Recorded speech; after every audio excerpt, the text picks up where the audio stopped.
Moving down the card. Next up, Luke and Joaquim. Luke gave up. Well, he didn't even give up because there was nothing to give up to. Yeah, it was odd. Like the stoppage was fair enough. I would have stopped the fight if I was a referee, but it was like Luke just sat there. He didn't make any advance on pulling Buckley into his guard or anything like that. Didn't try and get out of the guard. Didn't try and get out of it. Yeah, he just maybe he got some sort of injury. I don't know, but like he apparently he did have that brain bleed. I don't know how recent that was. Should we look up? Because that would explain it. If that was since his Rafael dos Anjos fight, which was his last fight, if the brain bleed was since then. That was a while ago now, though, wasn't it? That was a while ago, yeah. Let's have a look. Luke 3.0. Wow. Oh, so it was quite a while ago in 2022. And since then, he has won a couple fights. What, since RDA? No, since the brain bleed, which maybe happened after the Jeff Neal fight, I think. So yeah, 2022, took some time off, came back, defeated RDA via unanimous decision. So I thought he beat Bilal Muhammad. He did the first time. Back here. A long time ago, 2016. Yeah. But look, the guys, he doesn't have that fire anymore. Well, whatever happened, wherever it came from, whether it was the brain bleed that's made him super tentative, he didn't look like he wanted to be in there at all from the get-go. Not even, like, Buckley didn't land much. No, he didn't, but he was outstriking him, in my opinion. For sure. That first round was close, but I think, Buckley had the better looks, and he was kind of mixing it up a bit better, and Luke was just on the back foot. And that second round, did he even get dropped, or did he just... He pulled guard, first of all, and then he just kind of laid there waiting to be finished. Yeah. Which, I don't know, it was a pretty embarrassing way to go out, but Luke's been a killer for so long. Yeah, just looking at his record there, like, he has beaten the best of the best in the welterweight division, beating the likes of Mike Perry, Randy Brown, Tyron Woodley. I can't believe RDA, that Stephen Thompson type fight was 2019. Yeah, that's crazy. Masvidal Diaz. That's 5 years ago. Masvidal Diaz was 5 years ago. Wow. For the BMF. For the BMF, yeah. Wow. Sounded like fucking, what's his name? Wow. What's his name? Owen Wilson. Wow. You are a little bit like him. No, I'm not. Not like just because my nose is fucked up doesn't mean I am. Owen Wilson. I didn't say your nose. Yeah, was well, fucked I up. said it. You Okay, said it. Self-conscious. Honestly, this guy was working his way towards a title fight. A wee while ago now, but yeah, he's been in the UFC since 2015. It's a decent run. I think it's time to hang up the gloves. I completely hate saying agree. that about people. He's 32, but he's got a lot of miles on the clock. Big time. And it really showed. Like and like you said, it didn't look like he wanted to be in there. Not at all. Joaquim Buckley though, we should probably talk about him considering. Yeah, I mean, he got the victory. He did get it done, but I didn't think it was that impressive. I really didn't think that you can go on from that and say, oh, Buckley deserves this, Buckley deserves that. Well, he's going to be ranked now. He will. And I say good on him. Good on him. Fair play. Where was Vicente ranked? But what I'm trying to say is... Since he's moved down to welterweight, though, he hasn't... No, he's done well. He hasn't 100%. Lost yet. But all I'm saying is that fight, people were going on about how his boxing looked amazing, this looked great. It didn't. He didn't look that good. He looked like the same old Buckley. It was just that Luke looked absolutely garbage. We can't make Buckley into this hero but Luke didn't turn up at all. All I'm saying is I think we've got to give Buckley a chance. We've got to maybe book him up against one of these people that Luke has backed out against, like a Sean Brady. Look, I think there's a perfect opponent for him. Who's that? Kevin Holland. Kevin Holland 2. So Buckley's first fight in the UFC was a last minute call up to fight Holland. Mm-hmm. He did. He got knocked out. But that was at middleweight as well. That was at middleweight, yeah. Back then, also, Buckley wasn't training at a proper gym. He apparently was learning jiu-jitsu off a purple belt, some random purple belt that he was, didn't really have any structure to his MMA game. Just, did a bit of this, bit of that. And now he's got a proper coach, proper jiu-jitsu, proper wrestling. I want to see him fight Holland again. I want to see that happen. That's a very exciting fight. Holland obviously coming off a loss. Put this as a headliner in that St. Louis thing, because I heard Joaquim talking about how he wanted to be on the St. Louis card, which has just been announced, and Derek Lewis is apparently the headliner. Was it a fight night? It is a fight night. He said he wanted to be the main event. Probably not going to happen because Derek is already the main event. When is it? Probably in the next 3 months. Oh, okay. But yeah, I reckon chuck him on this card. Kevin Holland, 5-rounder. Let's see it. Let's fucking see it, man. Yeah. Has Sean Brady been rebooked since that Luque encounter? I think he did. He was, yeah. Let's have a look. Okay. Oh, fuck. Who is he fighting? No. No? So he pulled out and he's still yet to be rebooked, but that could be an interesting one. Yeah, and I think that, like, the thing with Buckley is he took this fight fairly late notice as well, didn't he? Then he fought the number 11th guy. Whether or not Luque showed up or not, he did make easy work out of him. He got it done. You can't blame him. You can't, no, that's what I'm saying. I think we've got to give Buckley some credit here. He does step up when the UFC asks him to. And if you're now getting him to fight down the rankings, which it will be. Although Kevin Holland is an exciting matchup. I'm not saying that. Who has beaten him before. Yeah, I'm not saying that. I'm just saying I think maybe give him one more shot up the rankings. Before we give him KH. Yeah. Okay. If that's what you want. That's what I want. That's what I'm going to give you. Yeah. All right, Dana, get it done. Sean Brady, Joaquin Buckley, Vicente Luque. Done. He's got to be out of the game. Or he's got to take a lot of time off. The guy's 32. We can't remember. He's still pretty young. Yeah. Coming into his prime. It's just that he's coming into his prime. He is in his prime. The man went on a title run like 4 years ago. I know, but like it's coming into I'm talking his about prime. like physical prime, Yeah. We become prime men when we're 30 to 34. Really? Apparently. I can't wait. I can't fucking wait too. It's going to be good for those years. And then you decline steadily, swiftly. And then you get on I thought I was good TRT. now. Wow. Yeah. Come on, drink your tea that you don't know. No, it tastes like ground. It's very rude. I made Sorry, you a drink Kobe. and you're not sorry. even going to drink it. Shall we move on? Yeah, come on, guys. What? Luque, please hang it up. We don't want to see that happen again. There's what on, guys? Come on, guys. If not, take some time off, man. I don't know. Just do something. Yeah, something different needs to happen. Something. We need some change here. The other thing, too, he's just going to pull out of the next 3 fights that the UFC booked for him anyway. Yeah. Chris Weidman versus Bruno Silva. Oh, man. This fight pissed me off. This fight, I didn't like I think this. this fight pissed a lot of people off. Was this the way that we wanted to see Weidman get a dub? Hell no. No. I never want to see this happen. It is now down as a decision, which only makes sense if you're wanting to give Chris Weidman a win. I think if the shoe had been on the other foot, I think we would have seen the UFC would have been like, this guy's cut, he's done. Like Dana White would have been like, this guy's never fighting for me again, he's disgusting.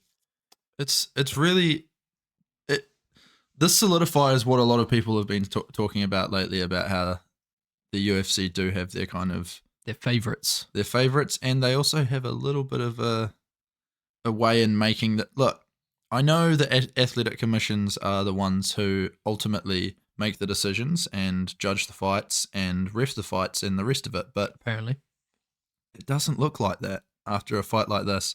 I mean, Bruno Silva took, what was it, 5 eye pokes? I mean, 2 of them being in that last little exchange. That combo. It was an eye poke combo. There was 3 before that, wasn't there? Yeah, there was definitely one just before that had happened like a minute before. And then in the earlier rounds, I think there was another 2 or 3 before that even. So yeah, we're looking at 5 or 6 solid eye pokes. Not 1 point deducted from Weidman. No, there was a couple of breaks in the action. I don't even know if the ref warned him. He warned him. He definitely warned him, but no point deduction, which I thought was crazy. Because considering like I don't know, like groin strikes, I would put right up there with eye pokes. Do you know what I mean? Yeah, absolutely. And the other thing with groin strikes is a lot of the time you can recover from those and take the like 5 minutes is heaps of time, unless you have been absolutely pelted in the cock. Then yeah, you've got 5 minutes to recover and come back. Whereas if you get poked in the eye 5 times in a fight and they scratch your eyeball or whatever, it's just getting worse every time. Yeah, the amount of times we see fighters' eyes spasm and they can't actually open them again. Yeah, it's almost worse. And yeah, to not get a point deducted, to not even get like a stern warning, anything like that, and the fight just keeps going on and on and on, and then everyone's making out Bruno Silva to be some fucking idiot for dropping to the ground. That's bullshit. Yeah. Chris Weidman, like, in his post-match, he's like, yeah, look, I understand it's frustrated. I've been eye poked before, but you can't just go down like that when someone eye pokes you twice and then punches you. It's like, why not? You poked him in the eye twice. You're not allowed to do that. No. You're cheating. Yeah, it was bad. It was 2 bad eye pokes. That replay as well, right after it, everyone thought that would just be like a DQ or a no contest or something, but no, that's a technical decision. Let's judge the fight up until the point where it got stopped because something illegal. Like what? It doesn't make any sense. It really doesn't make any sense. It actually, again, it pissed me off because Bruno Silva was going around like, look at the video. Yeah, like, look, it's right there, plain as day in video form, and nothing was done. I hope that it can somehow get overturned. Probably won't. Get overturned. These things I really don't doubt happen it. like that. What did Dana have anything to say about it? I haven't heard. I don't think he did a press conference yesterday. Right. I'm hoping when the next time he is doing a press conference, someone asks about it. Presses him about it, yeah, because that doesn't belong in the sport, and it comes back to that thing that we got a bit of hate about talking about last time was these gloves, man. Yeah, the gloves. That's part of it for sure. Big time. 100% part of it. But then again, you shouldn't be going like this with outstretched fingers. You should be, I don't know, doing something different. Well, it's partially on the fighter as well. Oh, no, I'm not saying that. I'm just saying, like, the amount of times we see it, and these gloves are still not the problem. Like, yeah, it doesn't happen as much in other organizations because they have better gloves. And yeah, I do agree. I definitely agree. There needs to be something done about the gloves. There needs to be some solid rules put in there. Like, I don't know. I just don't see how this wasn't a disqualification or a no contest. Like, it's pretty pathetic, actually. And then the UFC and ESPN, they're all posting like, he's back. He's back. The All-American is back. It's like, he needs to dip, bro. Yeah, he didn't look that good. No, he looked slow. Yeah, he was winning, to be fair. Yeah, but like, what I'll say is, folks, he had power. He still has pretty decent technique. His chin was alright as well. Yeah, his chin was alright. But what I'm saying is, like, he showed that he can trade with one of the better strikers in that division. Because Bruno Silva has at times shown up to be one of the better strikers in that division. But he looked slow. He didn't get his way 100% of the time in terms of the takedowns that he was shooting and the rest of it. And yeah, he was a bit sloppy. And the way that he won just puts such a crease on this victory that it's like, yeah, I don't really consider it a victory. I really don't consider it, and no one should. Poor Bruno Silva now has to go along with a L on his record. Probably nothing is going to get done about it. The guy was making it very obvious that this was the case. We saw it in the replay. And then we're just trying to ignore it. I can already hear Dana White being like, talking down on Bruno Silva for complaining about it. And it's like, why wouldn't you complain? Yeah, exactly. It's against the rules. Yeah. Fuck, what? Yeah, he's like, this guy's just whinging. Yeah. And it's like, no. He got poked in the eye 5 times in the space of 15 minutes. And he kept fighting after every one. He got back up. Yeah. Whereas if any one of those stoppages where they took some time for him to blink it out or whatever, he could have just said, nah, I'm done. And then it would have been a no contest. Or a DQ. And now that he drops to the ground Yeah. because Weidman landed some weak ass check hook, after poking him in the eye twice. No.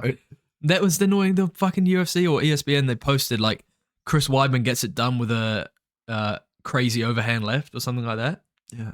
Like, no, he poked him in the eye. He 1-2'd him to the eyeball and then landed a shitty hook. The guy went down, and it was an early stoppage, honestly. They stopped it too early. Like, it wasn't even a valid stoppage. And then Chris is parading around like he actually won the belt or some shit. Yeah. Oh, I'm back with the fingers. Look at how evolved Chris's game has become. He's now using new finger techniques. Wow. Fucking hell. Yeah. The ref, I just remembered who's that fucking guy who's like wears a black t-shirt and he's got like big hair and he's like real buff cartoon guy? He's like a racer or something. He's like a car. Cartoon. Yeah, he's a cartoon. I thought it was Beavis and Butthead, but it's not. I don't know who you're talking about, to be honest. This guy. Oh, Johnny Bravo. How did you get that? What did you search? Cartoon, black shirt, buff. Something like that. This is the ref. Yeah, this is exactly what the ref looked like. That's fair enough. Cunt. Fuck that guy. Oh, Johnny Bravo wiki. Do you want to bring up a picture of the ref so people who may not have?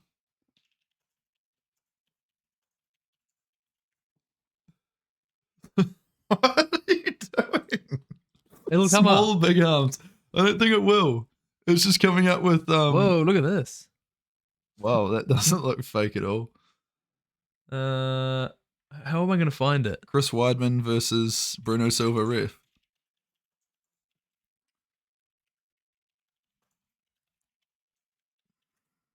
Rev. There he is in the background. If you search it up in Google, then it should come up with. It should come up with Gary Copeland. Gary Copeland. Chicken burger. Chicken burger. Here he is. Yeah. Look at that fucking weirdo. Holy shit. Dude, he looks like a wrestling coach out of an 80s movie or something. Yeah. You know what I mean? Like a gym teacher or some shit. Look at it. Look at the comparison though. Come on. What is that? Was he in the military or something? Apparently, yeah. Wow. Where did you see that? What a hero. Right there. Dickhead. FBI. What? Oh, there he is, watching some punani get down. Can you search up Gary Copeland FBI? What's he, a secret agent? Maybe he was sent in there by the UFC undercover as an undercover ref to allow 3 to 5 eye pokes from Chris Weidman so he could get a win. Maybe. Wait, is this him? Let's do it. Quick security check. What the fuck? Oh, for fuck's sake. Use we're the now proving arrows we're not a robot. to rotate the object. What? Oh, I got it. That was not quite right. Oh, fuck this. Maybe I am a robot. Gary Copeland, ex-US Marine. Okay, and MMA referee. Funny the order of things there. Yeah. Looked on the juice. Yeah, well, definitely. Are they testing him? Yeah. Can we start? Why are we not testing the referees? Honestly, they should be tested because that gives them like roid rage and they act like little penis heads like that guy. He was so small. He's so micro. He's like a micro man. But he had big arms. Yeah, he looked like he'd been put in a hydraulic press. Yeah. Just for like half a second. Like, yeah. Very odd. Very weird. The Island Boy took a first round loss. Another eye poke here, or what looked to be an eye poke. It wasn't kind of confirmed. Oh, okay. But you on the replay, it looked like he took an eye poke, and then he got hit, and then he went down, and then he got finished.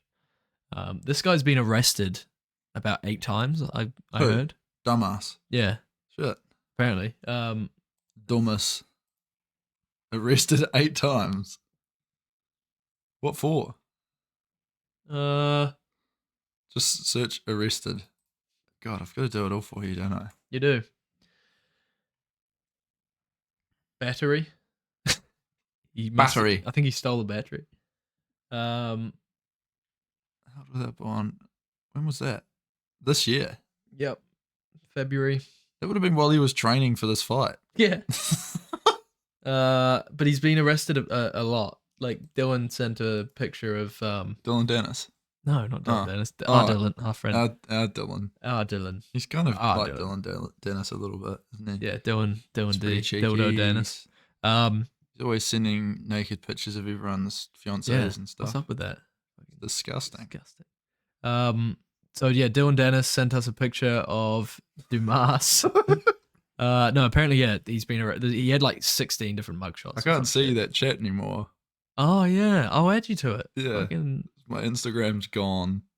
I'll find it for you. Yeah, it's I'm gonna. it's add actually you to it been as quite well. refreshing. I imagine I've probably got a lot of messages from our fans and stuff on there that I haven't. Yeah, been that's a real seeing. shame. Yeah.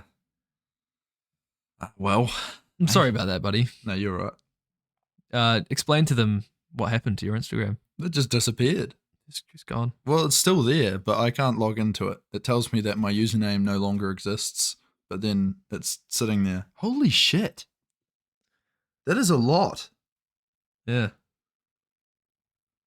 Wow. So Cedric Dumas 1, has been 2, 3, arrested 4, 5, 6, 7, 8, 9, 10, 11, 12 times. 12 times. He's got 12 different mugshots here. If you want to. Island boy. So tempted to buy a new phone today. Trying to make it. Island I'm gonna buy boy. one soon. Anyway, That's what he looks like. He does look like he one, does look like doesn't an island boy. He got beat, and I'm glad he got beat because he was landed arrested one for strike. domestic battery. Yeah, 1 strike out of 16 of them. Not very good. It You was should probably get it cut. was a significant strike. It was very significant. Yeah, honestly, the guy got arrested for domestic battery. Arrested so for domestic. I don't know what I think about the guy. What did you think about domestic this fight? battery? Yeah, So it was within his area, I think so. within his town. It was Within not an his international own battery. private domicile. What? Yep. Oh, good. Who did he batter? I want to know. Oh no, just battery. Okay. Yeah, we shouldn't get that wrong. Domestic battery. This one says domestic battery. When's that one from? That was from this year. Okay. Local if there was UFC anyone- fighter Cedric Dumas was booked into Escambia County Jail on Tuesday for a charge of domestic battery. Disturbance call early Tuesday morning. Accused of slapping an individual and breaking their glasses. Okay. So it was open hand. Even still. that's all good. Even still. I mean, he's hitting people. He's just a bit of a dickhead, and he's got the look. You know, the face tattoos. Like he looks a bit Whoa. mad. Well, be careful. Crazy. There's some Okay. nice people out there with face tattoos. I'm just saying. Do you not think if you looked at him, I've got a what very would you good friend think? with face tattoos. Yeah, same. And he would probably beat his wife too. No, Maybe. No. No, I'm just kidding. that's not something to joke about. Why not? You're just being Why a are you getting dumbass. all- why are you getting all touchy feely, Andre? Touchy feely. Look, I think we should move on. Yeah, all right. Let's I move don't on. really What care was your about- thoughts of this fight? Can you remember it? Not really. No, didn't pay much Didi attention. Ninchonu versus Reese McKee was very boring. This was a We're boring just ass fight. skipping over Kyle Nelson and Oh, I fully missed it. Holy shit. Carl Nelson got an impressive knockout. Mhm. That was a very impressive knockout. Yeah, big things on the horizon for old Kyle. look. This is kind of the point that we got to in the. I won't say the last episode. That Yeah, I would be will say the last episode. God, this time machine that we've been using is really making my Confusing, brain yeah. hurt. No, he's been doing pretty well. He's got 3 on the bounce. He's 32, coming into his prime. Did we see him up against a ranked opponent next? No. No. Therefore, was this featherweight? Maybe. They're looking to build Canadian stars, so I wouldn't be surprised if we see him up against an Alex Caceres or a Dan Ige. Lerone Murphy or Dan Ige might be going a little bit high. Sorry. Danage. Danage. That's right. Like Sadiq Youssef is already booked against Arman. Maybe Alex Caceres would be a good fight. Arman. What's his name? Diego Lopez. Oh. Yeah. Anyway, that is enough. That is enough. But he got the win. It was an impressive KO. I really wanted to, just bring that up. That was a very impressive KO by Carl Nelson. I wasn't expecting it. My picks yesterday were terrible. I've just fallen off that. I haven't made any in weeks. Well, you weren't very good at it anyways. I was very good at it. You kind of had fallen. You had fallen off in the last few weeks that you did it though. That's true. Do you think it's given you a nice little calming buzz? No. You're not. Because every time I go to take a sip, I freak out a little bit in my head. I'm like, oh, this is going to taste even more like grass. It does taste a little bit like grass, but it's healthy. I'm at the bottom now, and it's tasting a lot like grass. It is just grass. Oh. But yeah, that's our drink of the day, matcha. We enjoy matcha, don't we, Jackson? Loving it. So this is our drink review. Jackson. Is it really? We're already at that point. No, we're not. But God, I'm just trying to get the shorts maker to pick up the drink thing because it's always popular. For some reason, well, they don't need to know about that in a way of our show. Let's tell them. All right, guys. You're not fucking. I'm not telling you. Yeah. Look, going back to the Reese McKee fight, Chidi Njokuno. He, it was really boring. I actually thought Reese McKee won, just because he clinched him more, and I don't know. It was mainly clinching against the fence this whole fight. Yeah, it was boring as fuck. Look, I appreciate all forms of martial arts. I'm not one of the guys who just wants to see them stand and bang, but this was boring. Yeah. This was a early Kamaru Usman performance, when he used to just hold people against the fence. Reese McKee, yeah. Kamaru, hold me. Please, Kamaru, hold me. But yeah, I mean, that's pretty much it from the main card. The prelims, we had Nate Landwehr getting it done. Nate the Train. What an exciting little speech on the mic afterwards. Oh yeah, he's great. He's great value.